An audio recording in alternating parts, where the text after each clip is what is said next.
World's richest की list में जहां सबसे ज़्यादा लोग चाइना और यूएस के होते हैं, वहीं पिछले कुछ सालों में इंडियंस ने भी धीरे धीरे इस लिस्ट में अपनी जगह बढ़ा ली है। लेकिन उसी के साथ कहीं ना कहीं इंडिया में रिच और एवरेज सिटीजन के बीच का इनकम गैप बढ़ता ही जा रहा है। पर कैसी होती है एशियन कंट्रीज में एक अमीर आदमी की लाइफ? तो फिर आइए आज इसी के बारे में एक्सप्लोर करते हैं और आज हम जानेंगे भारत में अपने फॉर्च्यून को मेंटेन रखने के लिए क्या क्या करते हैं ये लोग, और पता लगाएंगे इनके द्वारा की गई कुछ महंगी खरीदारियों का। तो चलिए शुरू करते हैं।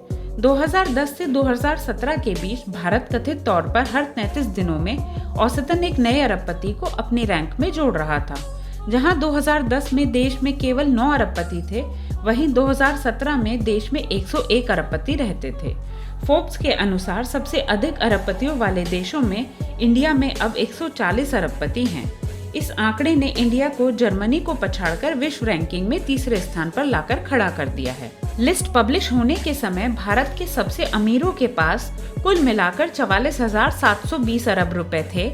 यह पिछले साल की तुलना में 90% ज्यादा था। भारत के सबसे अमीर व्यक्ति की सूची में सबसे ऊपर मुकेश अंबानी हैं। वो रिलायंस इंडस्ट्री के चेयरमैन होने के साथ ही मेजॉरिटी शेयर होल्डर भी हैं। कंपनी ने देश की सबसे बड़ी दूरसंचार कंपनियों में से एक जियो को भी हाल ही में बनाया है। इस सब के कारण फोर्ब्स 2021 की लिस्ट के अकॉर्डिंग अंबानी की अनुमानित कुल संपत्ति 5,980 अरब रुपए है, जो उन्हें भारत और पूरे एशिया में सबसे अमीर व्यक्ति बनाती है। वर्तमान में भारत के दूसरे सबसे अमीर व्यक्ति गौतम अडानी और उनका परिवार है। उनकी वेल्थ का मेजर शेयर अडानी ग्रुप के फाउंडर और चेयरमैन होने के कारण है। वह कोल माइन एबॉट पॉइंट और मुंद्रा पोर्ट के भी मालिक हैं और मुंबई इंटरनेशनल एयरपोर्ट में उनकी 74% पार्टनरशिप भी है। अवेलेबल डेटा के हिसाब से उनके और उनके परिवार की अनुमानित कुल संपत्ति 4,193 अरब रुपए है। बिजनेसमैन शिव नादर ने फर्म HCL टेक्नोलॉजीज के को फाउंडर होने से अपना पैसा कमाया।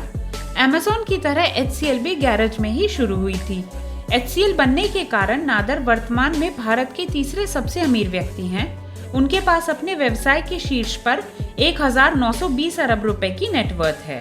लेकिन ऐसा लगता है भारत में अमीर बस देश छोड़ना चाह रहे हैं। 2015 में न्यू वर्ल्ड वेल्थ द्वारा यह पता चला कि भारत में अपने देश छोड़ने वाले करोड़पतियों की दूसरी सबसे बड़ी संख्या है। नंबर 1 चीन था। 2000 से 2014 के बीच भारत के शीर्ष कमाई करने वालों में से 61,000 विदेश चले गए थे और उनके पसंदीदा देशों में अमेरिका, ब्रिटेन, ऑस्ट्रेलिया और UAE शामिल हैं। जाने के कारण है सुरक्षा चिंताएं, इंक्रीज टैक्स और अपने बच्चों के लिए बेहतर शिक्षा की संभावनाएं। 2019 में 7,000 करोड़पति देश छोड़कर चले गए। Citizen residency advisory firm Henley and partners ने फेब 2021 में दावा किया कि भारतीय नागरिक निवेश द्वारा नागरिकता या निवेश द्वारा निवास जैसे कार्यक्रमों पर उनसे पूछताछ करने में सबसे अधिक सक्रिय थे।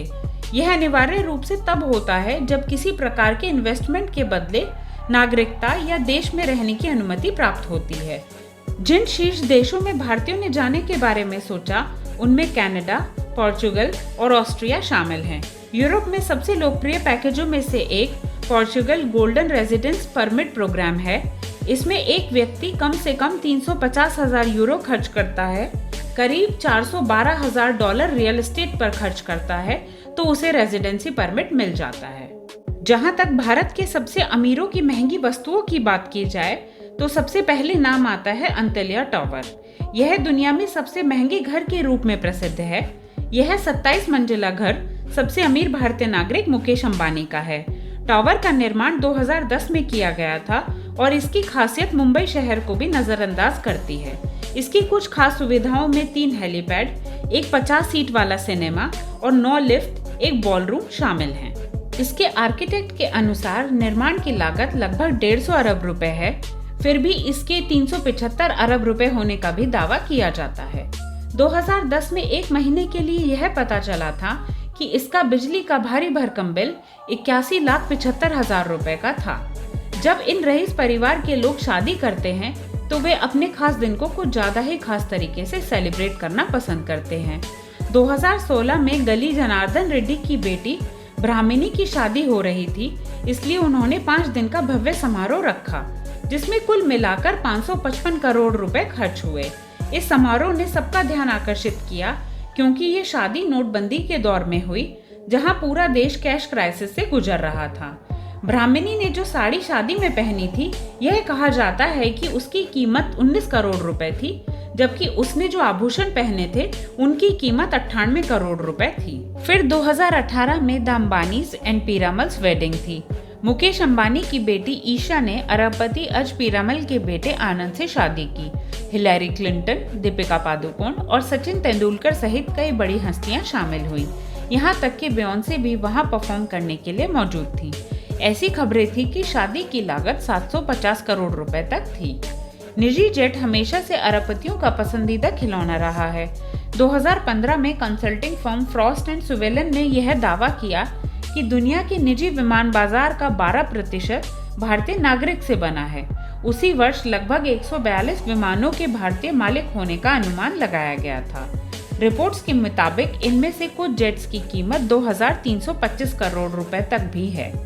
कनाडा के विमान निर्माता बम्बार्डियर ने 2014 से 2033 के बीच भारत को 1215 विमानों की डिलीवरी करने का अनुमान लगाया था। रेमंड्स ग्रुप के मैनेजिंग डायरेक्टर और चेयरमैन गौतम सिंघानिया के करियर में उनकी कुल संपत्ति 105 अरब रुपए थी।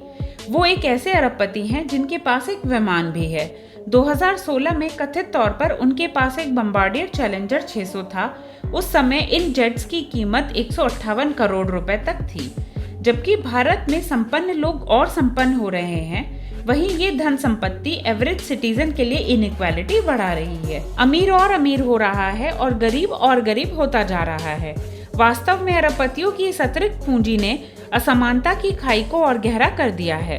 2018 में ऑक्सफैम ने भारत में बढ़ती इनइक्वालिटी को स्टडी किया तो उन्होंने पाया कि देश के सबसे धनी लोगों के टॉप 10% ने कुल राष्ट्र संपत्ति का 77% नियंत्रित किया हुआ है, जिसमें 73% संपत्ति टॉप 1% को जा रही है, जबकि सबसे गरीब आधी आबादी ने अपनी संपत्ति में केवल 1% का ही इंक्रीज देखा है। ऑक्सफैम ने पाया कि ग्रामीण भारत में एक मिनिमम सैलरी वाले वर्कर को एक कंपनी के एग्जीक्यूटिव की सैलरी तक पहुंचने में 941 साल लगेंगे। आखिरकार सबसे कम वेतन पाने वाले नागरिक अक्सर प्रतिदिन $5 से भी कम कमाते हैं। हाल ही में ग्लोबल सिचुएशन ने भारत के अरबपतियों के फेवर में काम किया है। 2020 से 2021 तक एक वर्ष के अंतराल में कई अमीरों की कुल संपत्ति में भारी वृद्धि हुई थी।